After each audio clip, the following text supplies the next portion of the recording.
Ansiedade é um termo genérico que engloba uma série de transtornos, que tem um componente mental, que envolve muita questão dos pensamentos, um componente físico, fisiológico, que envolve o corpo, um componente emocional, que é aquele componente mais subjetivo, não estou sentindo bem, não estou legal, e por fim um componente comportamental. Então uma pessoa no estado ansioso, isso interfere a forma como ela pensa, a forma como ela sente emocionalmente e também fisiologicamente, coração, respiração, taquicardia, palpitação e também comportamento. A depender do transtorno, pode predominar mais um quadro mental, por exemplo, transtorno de ansiedade generalizada, preocupações intensas, né? Eu tenho que viajar, tenho que arrumar mala, e se der errado, e se chover, será que o que eu estou fazendo é certo? Será que eu estou fazendo errado? O perfeccionismo que vocês falaram aí, a procrastinação, é um fenômeno muito mais mental do que corporal. Inclusive, o fato de se preocupar demais, ele meio que protege a pessoa dos sintomas físicos de curto prazo. Porque se a gente pegar, por exemplo, uma pessoa que não experimenta tanto esses sintomas aí que você falou, esses sintomas agudos, né? Taquicardia, coração acelerado, taquicardia, mas palpitação, sensação que o coração está saindo pela boca, tonteira, tremor, sensação de queimação, a pessoa com ansiedade generalizada, com essa ansiedade que é mais mental, ela não experimenta esses sintomas dessa forma, tão intenso. Mas quando você conversa, ela tem sintomas físicos também, mas não é tão intenso. É uma queimação no estômago, é um refluxo, é uma dor de cabeça crônica, é uma sensação de cansaço, é alteração do sono, é um peso nas costas, é a musculatura doendo, ou seja, não tem esses sintomas do jeito que você leu aí, tão intenso, que eu estou aqui agora e de uma hora para outra eu sou inundado por esses sintomas. Mas os sintomas eles estão ali de forma mais crônica. Quando a gente pensa nesses sintomas que você descreveu aí, a gente pensaria mais no ataque de pânico, transtorno do pânico, as fobias. Já a ansiedade mais mental está muito mais associado com a preocupação, transtorno de ansiedade generalizada, ansiedade de separação, o próprio transtorno obsessivo compulsivo, que hoje não entra mais nos transtornos de ansiedade, tem esse componente mental também.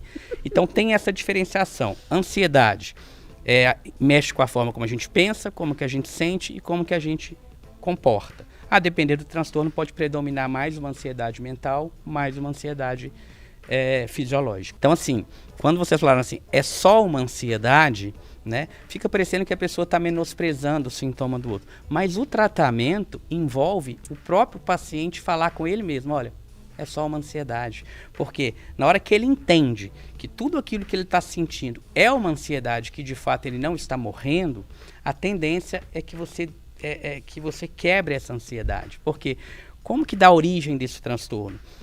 Estímulos externos ou internos, por exemplo, a Zaccaroni foi fazer uma viagem lá com o filho dela. Aí alguma coisinha ali o coração dela bateu um pouquinho diferente, teve uma palpitaçãozinha, deu um friozinho na barriga, ai meu filho, não sei o que, será que vai tá bom? Será que não vai estar? Isso foi um estímulo, que ou pode ter vindo interno, ou mesmo o filho dela que falou, ai não vou mais, não sei o que, enfim, né?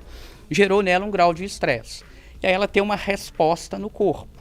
Isso acontece com todo mundo, acontece comigo, com você, com todo mundo. Você tem um estímulo interno. Normalmente, na maioria das pessoas, me deu um desconfortozinho aqui e tal, e isso já passa.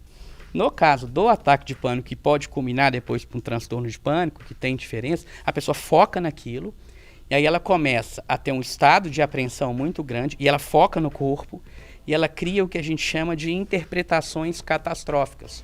Tanto uma catastrofização física do tipo, estou morrendo, estou tendo um derrame cerebral, vou infartar, ou seja, está catastrofizando algo físico, como também uma catastrofização mental.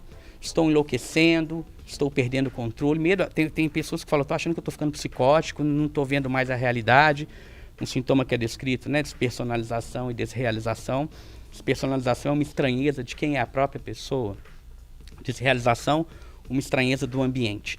Então a pessoa começa a interpretar de forma errônea os sintomas que ela está sentindo e também, tanto a questão física como a questão mental, de enlouquecer. E é essa interpretação todinha que está alimentando o transtorno. Quanto mais ela pensa que está morrendo, mais os sintomas se intensificam. Os sintomas se intensificam, só confirma que de fato ela está morrendo mesmo. E aí fica um ciclo, que é o que a gente chama de ansiedade da ansiedade. E quando a pessoa experimenta esse ataque de pânico por uma vez, é muito fácil ela desenvolver um medo de ter ataques. Então é o que a gente chama ansiedade de ansiedade. Ela fica com medo de ter ataque. Ai, vou lá, não interessa, mas e se eu tiver um ataque de pânico lá? Ai, vou lá na padaria, mas se eu tiver um ataque de pânico lá? Ai, vou num show, mas e se eu tiver um ataque de pânico lá? Então ela desenvolve o medo do medo. Ela tem um medo de ter ansiedade. E a vida toda começa a ficar comprometida. Quando a própria pessoa fala, é só uma ansiedade, não no sentido de menosprezar, mas é diferente. Você experimentar uma ansiedade é desconfortável, mas é diferente de você estar tendo um derrame, por exemplo. Então, quando o paciente consegue entender isso, meio que a ansiedade já vai lá embaixo. Isso foi parte do meu tratamento, doutora. Eu me Foi. lembro que a minha médica, na época, ela mencionou, ela falou, Rê, eu preciso que você reconheça o gatilho e os sintomas. E à medida que você reconhece os sintomas, identifica que da última vez foi isso que você teve, você foi ao hospital, fez os exames, você percebeu que não era nada, você tem que começar a trabalhar dentro da sua cabeça. Olha, é só uma crise de ansiedade nesse momento, eu vou focar em outra coisa, vou direcionar minha atenção para outra coisa. E, de fato, arrumar a casa é uma alternativa.